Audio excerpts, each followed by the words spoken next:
Salam, hər vaxtınız xeyirli olsun, dəyərli izləyicilər. Bu videoda 2025-ci ildə yeni test toplusuna aid edilən, direkt-indirekt speechə aid olan bəzi testlərin izahını verəcəm. Deməli, qaydada əsas nəyə fikir vermək lazımdır? Burada S-in yanında Z işlənə də bilər, işlənməyə də bilər. Daha sonra S-in yanında obyekt gələrsə, to ilə işlənə bilər. Say to me, say to Jack və s. Askın yanında amma obyekt gələndə to işlənməz. Askın yanında amma digər bir feil gələrsə to ilə birləşəcək həmin feilə. Telin yanında to gəlməz. Told telin keçmişidir, to gəlməz. Telin yanında obyekt gələrsə o zaman zətdən də todan da obyektdən sonra istifadə etmək olar. Telin yanında birbaşa zət gəlməz. Askın da yanında nə obyektdən sonra, nə də askın düz birbaşa yanında zət, yəni ki, işarə bağlayıcısı, işarə əvəzliyindən istifadə etmək olmaz. Deməli, bağlayıcı əvəzlikdən istifadə etmək olmaz. Suggestin yanında ink gələr, to gəlməz. Suggestin yanında obyekt gəlməz. Suggestin yanında şəxs əvəzliyi gələ bilər zətdən sonra. Suggestin yanında zət gələ bilər və ondan should istifadə oluna bilər. Bir də fikir verəcəyik bu testlərdə mürəkkəb tamamlığa.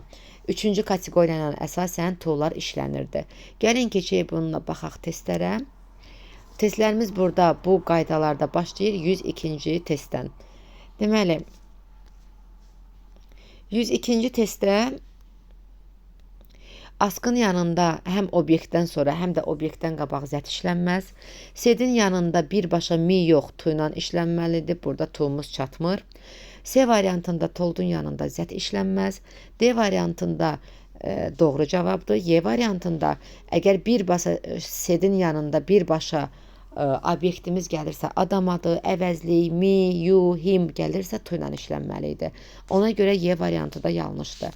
103-cü testimizdə askla zət gəlməz. B variantında tell-la zət işlənməz.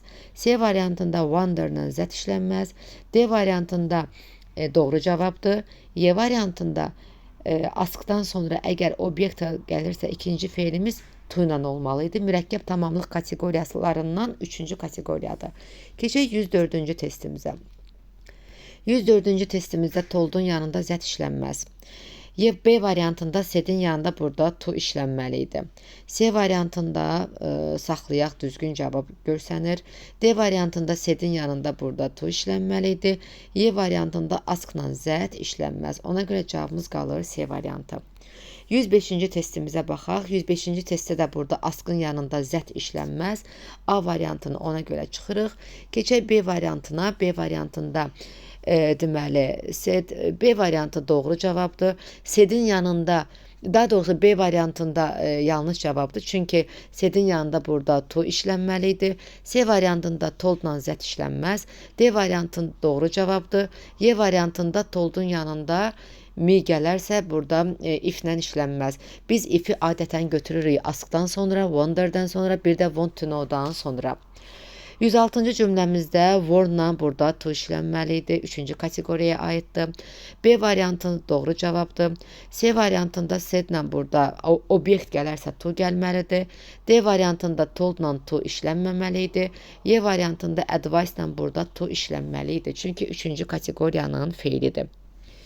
107-ci testimizə baxaq. She said she was tired. Bu doğru cavabdır.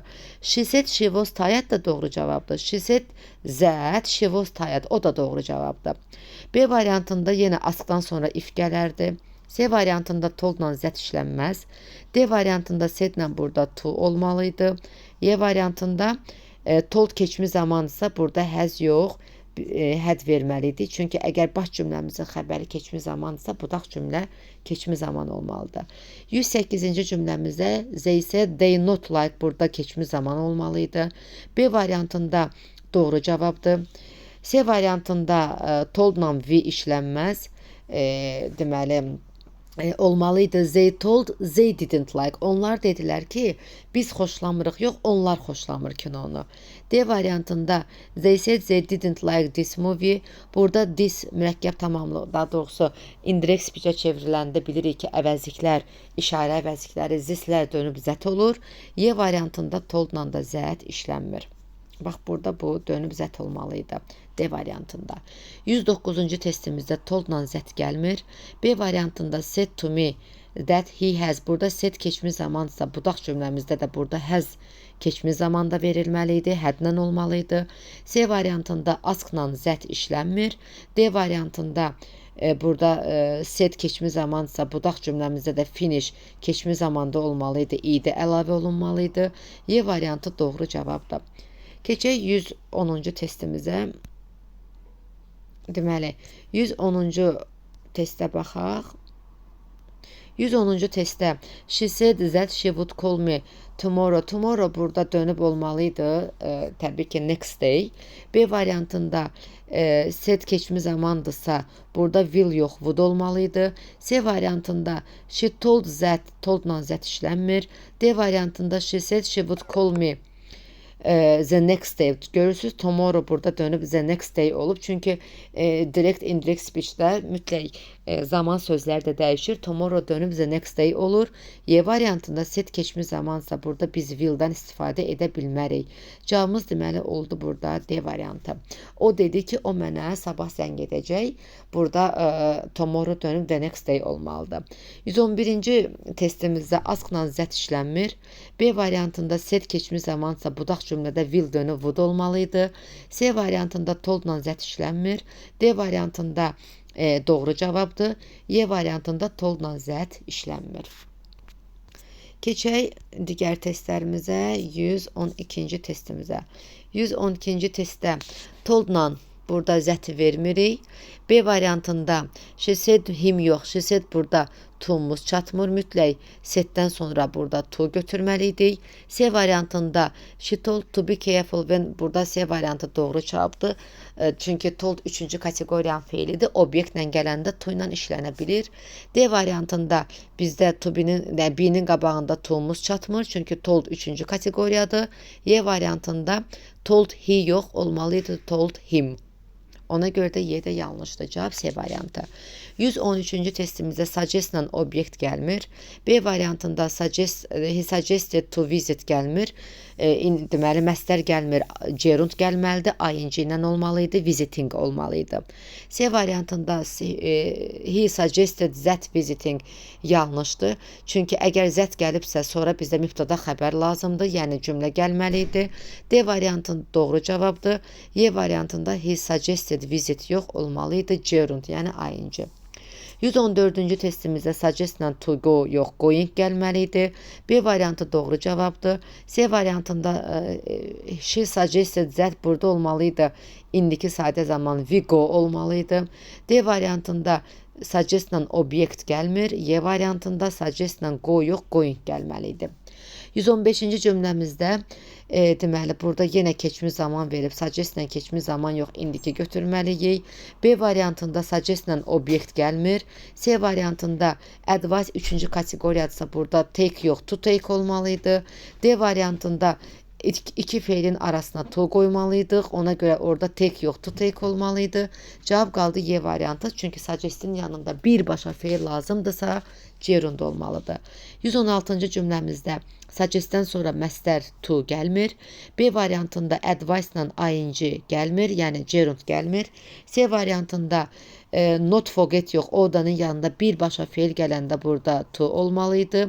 D variantında suggest-la to gəlmir. Cavab qaldı Y variantı. Çünki iki feilin arasına biz to yazmalıyıq. İnkar olarsa not to yazmalıyıq. 117-ci testimizə baxaq. 117-ci testimizdə askdan sonra burada to gəlməliydi. Ask to stop olmalıydı. B variantında he ordered to stop talking. Bəli, iki feilin arasına orderla stopun arasına to yazmalıyıq. C variantında suggest-la obyekt gəlmir. D variantında iki feilin arasına burada to stop qoymalıydım. Y variantında askdan sonra to qoymalıydıq, birbaşa feil gələrdisə. Cavabımız qaldı B variantı. 118-ci testimizə baxaq. 118-ci deməli testimizdə orderın yanında birbaşa əgər deməli feil gələrsə to ilə olmalıdır, gerundla olmamalıdır. B variantında askın yanında birbaşa feil to ilə gəlir. C variantında Worn 3-cü kateqoriyanın feilidir. S ilə, bəli, to ilə gəlir. D variantında burada lokun qabağında to'muz çatmır. Çünki worn xəbərdarlıq etmək feili to ilə işlənməlidir. Ona görə yanlışdır. Y variantında worn-la deməli zət yox, olmalı idi worn to lock. Yəni promoy birbaşa məstər gəlməli idi to ilə. 119-cu testimizdə ask var burada. Askdan sonra why bağlayıcımız gəlib. Onundan sonra cümləmiz mübtada üstəgəl xəbər olmalıdır. Is he yox, olmalı idi he is. B variantı doğru cavab ola bilər. Saxlayaq B variantını. C variantında was he yox, olmalı idi he was. D variantında when-dən sonra have has gəlməz. Həm də baş cümləmizdə əgər xəbər keçmiş zamansa, budaq cümlədə indiki zaman olmaz. Y variantında cümlədə yenə if-dən sonra, bağlayıcıdan sonra mübtada üstəgəl xəbər olmalı idi. 120-ci testimizdə want to know-dan sonra zət gəlməz. B variantını çıxıram. A variantında did z yox, V-nin yanında birbaşa z olmalı idi, did gəlməməli idi.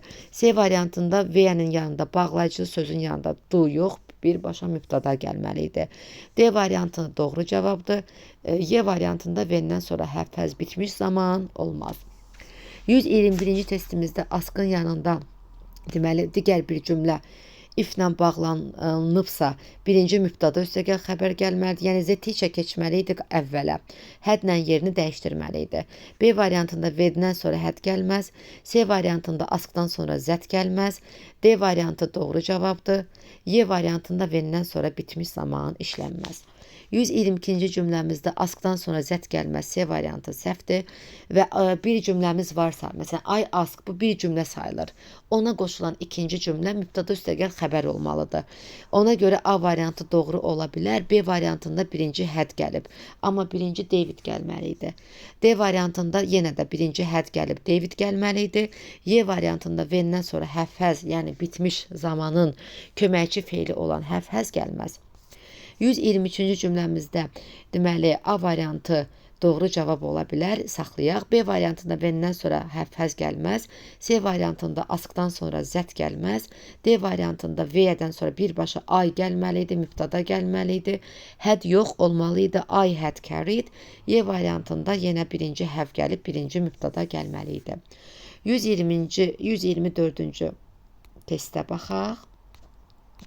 Deməli 124-cü testimizdə deməli askın yanında deməli V-yə gələ bilər, yəni bağlayıcılar gəlib, ondan sonra birinci Z, sonra həd gəlməli idi. Ona görə A variantı yanlışdır. B variantı V-dən sonra bitmiş zaman gəlməz. C variantında askdan sonra zət gəlməz. D variantı doğru cavabdır. Y variantında V-dən sonra have has yox, birbaşa mübtada gəlməli idi. 125-ci testimizdə who özü mübtadadır, yanında is xəbər doğrudur. İkinci cümləmizdə with whom mübtada ola bilməz. Ona görə yanında with whomdan sonra birbaşa nick gəlməli idi. 2 səhvdir. Üçüncü cümləmiz doğru cavabdır. Çünki cümlənin sonunda söz önü varsa, cümlənin əvvəlində who'dan sonra birbaşa mübtada götürmək lazımdır. 3 doğrudur. 4 yanlışdır. Çünki nick burada mübtada olmalı idi. Who'dan sonra birbaşa nick gəlməli idi. Belə bir qayda deyim. Əgər belə tip cümlələrdə cümlənin sonunda söz önü varsa, who mübtada deyil. Who'dan sonra mübtada gəlməlidir. Deməli cavab oldu burada birinci. Who is a who burada mübtadadır. Bir də cavab oldu üçüncü. Cavab oldu C variantı.